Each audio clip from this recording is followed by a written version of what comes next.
Bonjour tout le monde, contente de vous retrouver. Alors aujourd'hui, j'ai une super invitée, Louise Bergeron, qui est une bonne amie à moi et aussi quelqu'un qui a suivi mes formations pour accompagner en conscience. Il y a déjà, mon Dieu, 9 ans, je pense. Le temps passe vite. Alors, Louise travaille au Lac-Mégantic, au Québec, dans le domaine du deuil. Je vous en ai déjà parlé ici et là dans mes messages Facebook et je considérais important que vous connaissiez le travail que fait Louise pour que si jamais vous connaissez des gens ou que vous êtes intéressé à la contacter, la consulter, eh bien, que vous ayez des détails plus précis. Alors, tout d'abord, Louise offre chez elle des retraites. Est-ce que c'est comme ça que tu pourrais appeler ça? Moi, j'appelle ça accompagnement du deuil avec hébergement. Ah voilà. Donc, raconte-nous à quoi les gens peuvent s'attendre, puis qu'est-ce que tu fais quand ils... D'un, pourquoi ils te contacteraient? Quel type de deuil t'accompagne? Et puis ensuite, quand tu les reçois, comment est-ce que tu les accompagnes? Qu'est-ce que tu leur proposes? Je sais qu'au niveau de l'hébergement, les gens qui viennent aiment beaucoup parce que justement, ce que je considère intéressant dans cette façon-là, c'est que les gens prennent le temps de s'arrêter. Souvent, quand les gens vivent un deuil, quand ils sont dans leur milieu, tout ça, ce que les gens me disaient, c'est qu'on a besoin de sortir de notre milieu pour aller être vraiment centré sur ce qu'on veut travailler, sur ce qu'on veut traverser. Et le fait d'héberger permet ça. Donc, on est complètement dans l'accompagnement pendant 3 jours. Je ne fais que 3 jours à la fois parce que c'est déjà très suffisant et très demandant, autant pour la personne que pour moi nécessairement. Mais je me suis rendu compte que plus que ça, c'était trop. Et moins, c'était pas tout à fait assez. Alors 3 jours, je considérais, puis on a vu ensemble, j'ai vu ensemble avec l'expérience que c'était très bien.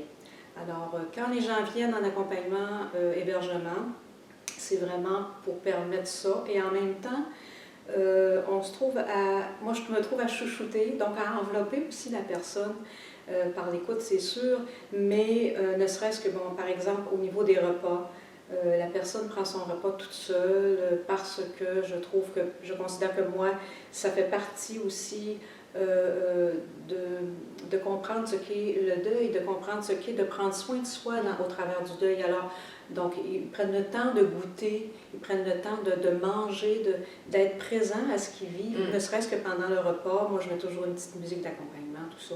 Alors, j'enveloppe les gens pour leur permettre vraiment de vivre ça, mais en prenant soin d'eux, par eux-mêmes. Donc, quand ils vont retourner chez eux après l'hébergement, vont pouvoir se permettre de faire la même chose s'ils ont apprécié ce qu'ils ont vécu chez nous. Donc, à date, ce que tu dis, c'est que les gens prennent du recul, en s'en allant chez toi, là où tu les accompagnes. Ils arrivent dans un milieu qui est inspirant, qui est enveloppant. Et puis, tu leur proposes aussi du recueillement. Oui. C'est ça. Quel genre de deuil tu accompagnes? J'accompagne à peu près presque toutes les formes de deuil. Il n'y a pas vraiment de spécificité. Il y a peut-être la partie du suicide qui est moins... Moi, j'ai plus de difficultés dans le sens que je touche un peu moins à ça. Mais on y va avec qu'est-ce qui est là. Moi, je propose à peu près ici sur ça. C'est uniquement la perte d'un être cher ou bien c'est toutes les pertes de la vie que tu accompagnes? Il m'est arrivé d'accompagner autre chose que les pertes d'être cher. Comme quoi? Il y a par exemple les pertes de travail, les pertes de santé. Ça m'est arrivé souvent, quelquefois, pas souvent, mais quelquefois d'accompagner aussi ça. Et le cheminement, je ne dis pas que ça se ressemble, c'est pareil, mais au niveau de ce qui est la base, au niveau de ce qu'on a besoin, on a besoin d'écoute. Alors ça, c'est quand même un deuil de vie. Oui, c'est un deuil de vie. Des fois, c'est très important. Donc, avec la tragédie qu'on a vécue à Mégantic, il y a eu d'autres pertes que des pertes d'être cher. Alors tout ça, on fait partie de ce qu'on a accompagné, ce qu'on a eu à accompagner. En fait, c'est tout ce qui bouscule profondément nos assises. C'est bien ça. Et comment tu les accompagnes, les gens? À quoi ils peuvent s'attendre? Moi, mon accompagnement, c'est du cœur à cœur. C'est vraiment de cette façon-là que moi, je vois ça. C'est vraiment de suivre la personne là où elle est, de l'accompagner là où elle est et de suivre la vague. J'ai pas de... j'ai une boîte à outils, j'ai plein de choses, Mais ça ne veut pas dire que je vais me servir de ça, puis ça veut peut-être dire que je vais m'en servir de beaucoup, je ne sais pas. Donc, je suis la vague de la personne là où elle est rendue. On y va ensemble, on est les deux dans la même pièce, alors on se suit mutuellement dans le fond. Autant, je dis souvent aux gens, vous savez, vous allez souvent m'enseigner des choses que moi je ne connais pas dans le deuil que vous vivez. Alors, on est ensemble dans cet accompagnement-là de l'un et de l'autre. Mais avec mes outils, ben, je peux me permettre d'offrir un plus, c'est sûr, c'est bien évident. Ouais. Alors, je vais pas de cette façon-là. C'est vraiment l'accompagnement du cœur. Moi, je ne vois pas d'autre chose que ça. Je vois vraiment pas d'autre chose. Tu n'aurais pas fait la formation de Lina Slin, toi, par exemple? J'ai fait une certaine formation d'une certaine Madame Lina Slin. Puis ça fait quand même quoi? C'est ça qu'on oui, ça fait un sacré bon 9 ans. mais Louise a aussi fait la formation avec Montbourquette à Montréal. Oui, tout à fait. Puis je pense que tu rallies un petit peu. Oui, c'est ça, tu combines les deux. Mais effectivement, les bases sont là, sont les mêmes que tout au long de la formation. C'est-à-dire qu'on se rappelle que vous avez vos réponses, que vous avez le potentiel pour transformer la souffrance complètement. Et le rôle de l'accompagnateur, c'est de suivre la personne et non de lui imposer un rythme. Et le simple fait pour la personne endeuillée de savoir que celui ou celle qui l'accompagne sait qu'elle est plus ou qu'il est plus que son deuil, déjà tu l'expérimentes maintenant, tu vois ce que ça fait. Et aussi le fait de, ce qui était un grand défi pour Louise et sûrement pour plusieurs d'entre vous, c'est d'accompagner sans filet. De se dire, oh mon Dieu, avant que la personne arrive, il faudrait bien que je prépare un plan d'action. Et c'est complètement l'inverse finalement, parce que quand on accompagne sans filet, on est complètement connecté avec la personne cœur à cœur et aussi avec notre inspiration, avec plus grand que nous, qui fait qu'on va être guidé. Et même des fois, c'est la personne elle-même qui trouve ses propres réponses, qui se transforme en outil. Et je ne sais pas si vous avez idée de l'impact que ça peut faire chez quelqu'un qui pense qu'il n'y a plus rien qui tient à la vie, tout à coup qui réalise qu'elle a elle-même trouvé ses réponses, qu'elle a elle-même le potentiel, puis qu'elle est simplement enveloppée, accompagnée par quelqu'un qui marche à côté d'elle et non à sa place et qui ne lui fait pas croire que la guérison va se passer non plus demain matin, mais que c'est un processus continu. Sauf que c'est véritablement possible de transformer un deuil. Tu le sais, tu l'accompagnes maintenant depuis suffisamment longtemps. Je le sais aussi parce que je l'ai traversé, je l'accompagne aujourd'hui, je l'enseigne. Donc, je voulais vraiment que vous connaissiez comment travaille Louise. C'est unique au Québec. Il n'y a personne qui fait ce genre d'accompagnement-là avec hébergement. Et pour être allée chez Louise à plusieurs reprises, parce que c'est vraiment ma petite sœur d'âme, je peux vous dire que c'est vraiment, t'accompagnes les gens avec tellement d'amour, avec tellement de douceur, avec tellement d'attention, qu'on a aussi besoin de ça. Être enveloppé dans l'amour inconditionnel. Tout à fait. Hein? Sans jugement.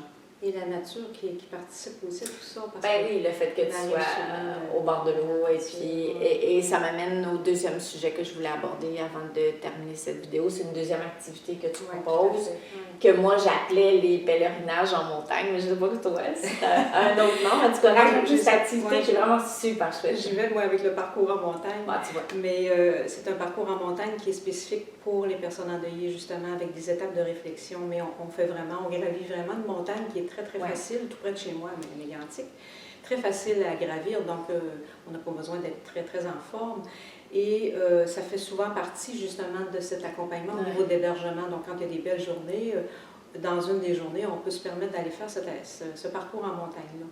Et la proximité avec la nature et surtout la similitude de ce qu'on vit quand on vit un deuil avec ce que la nature est extraordinaire. C'est vraiment incroyable le bien que ça fait, la nourriture que ça nous apporte. Et moi, je l'ai vécu quand j'ai perdu mon papa, ça va faire bientôt 10 ans. J'ai fait 2 fois le parcours en montagne pour moi, simplement pour moi. Et ça m'aidait tellement que je me disais, ça se peut pas qu'il n'y ait pas quelque chose à faire avec ça. Alors c'est là que j'ai décidé de monter une activité dans ce sens-là. Et moi, ça me nourrit moins, imagine, que les gens qui vivent un deuil. Alors, quand on travaille avec la nature, c'est vraiment très, très enrichissant. Puis il y a beaucoup de lumière dans les yeux des gens quand on descend de la montagne. Et, il y a quelque chose qui se passe là, dans cette nature. Il y a sûrement des prises de conscience qui se font parce que ça se fait un peu par étapes. Oui, ça se fait par étapes. Par paliers qui sont similaires au palier de la transformation de la souffrance. Et puis, ce qui se passe aussi, c'est que quand on l'expérimente comme ça, ben, on ressent à l'intérieur de nous ce que ça fait. Oui, tout à fait. Puis, il y a beaucoup de parallèles entre la nature, la vie, la mort dans la nature et la vie, la mort dans la vie humaine.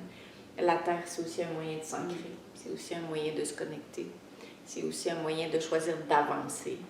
C'est vraiment vrai. Moi, je trouve tout ce que tu fais, je trouve que c'est vraiment très important, très parlant. Les gens qui voudraient te contacter? Alors, c'est sûr que j'ai un site internet, Ouais. maison.marie.elise@hotmail.fr et le numéro de téléphone est dans le 819-583-4503 ou dans le 819-583-0370. Le 0370, c'est à mon bureau. Voilà. Merci, ma belle Lynn. Quelque chose que tu voudrais rajouter? Que tu voudrais dire aux personnes endeuillées qui t'écoutent en les regardant bleu dans les yeux? Oui, je pense que quand on vit un deuil, moi, mon expérience à moi d'un deuil que j'ai vécu, ça a été difficile. Et je pense qu'il faut vivre un deuil, il faut traverser un deuil. Si on ne le fait pas pour nous, on le fait pour les gens qui nous entourent, parce que souvent les gens qui nous entourent souffrent énormément de l'attitude qu'on peut avoir, puis on ne le fait pas parce qu'on le veut bien quand on vit un deuil, on le fait parce qu'on est en souffrance, et ça, c'est très compréhensible. Mais les gens qui sont autour et qui voient la personne endeuillée souffrir, en souffrent aussi. Alors, le faire pour les gens qu'on aime autour de nous, je pense que c'est important de faire ces premiers pas-là. Et ensuite, on est tellement libéré, bien intérieurement, et on retrouve cette paix intérieure d'avant la perte de l'être cher, d'un deuil. Alors, je pense que c'est important de travailler, de traverser sa souffrance de deuil. De se donner les moyens de le traverser, parce que, en fait, on pourrait tous le faire tout seul, mais c'est comme l'accouchement. C'est naturel, c'est normal, mais on a besoin de quelqu'un pour nous accompagner. Donc, dans les grands passages de la vie, c'est aussi important de se donner les moyens. Si on le ressent, bien sûr, c'est important d'aller vers la personne et vers les moyens qui nous parlent. C'est pas parce qu'on est endeuillé qu'on est départi de toute forme de ressenti. Puis comme le disait si bien Louise, au nom de l'amour. Parce que souvent, on ne s'aime pas assez pour le faire pour soi. C'est ça qui arrive. C'est normal, on est venu guérir de nos blessures d'amour. Donc, surtout quand on est en perte de repères importants. Et au nom de l'amour pour ceux qui restent, si ce n'est pas le cas pour vous, au nom de l'amour pour les personnes qui sont là ou les personnes qui sont décédées. Et ou au nom de l'amour, tout simplement, en vous rappelant que la seule chose que vous apportez avec vous quand vous allez mourir, c'est l'amour. C'est ce que vous avez fait de ce que vous avez vécu. Donc, si ce n'est que pour ne rien regretter quand vous allez vous retrouver de l'autre côté du miroir, eh bien, c'est déjà beaucoup. Alors, merci beaucoup. À toi. Merci pour ce que tu fais. C'est vraiment magnifique. Je vous suggère fortement, si vous le ressentez, de contacter Louise. C'est vraiment une femme très inspirante à qui les yeux fermés, que je recommande c'est son accompagnement. Donc, bye tout le monde. À une prochaine. Prenez soin de vous. Bye bye. Merci.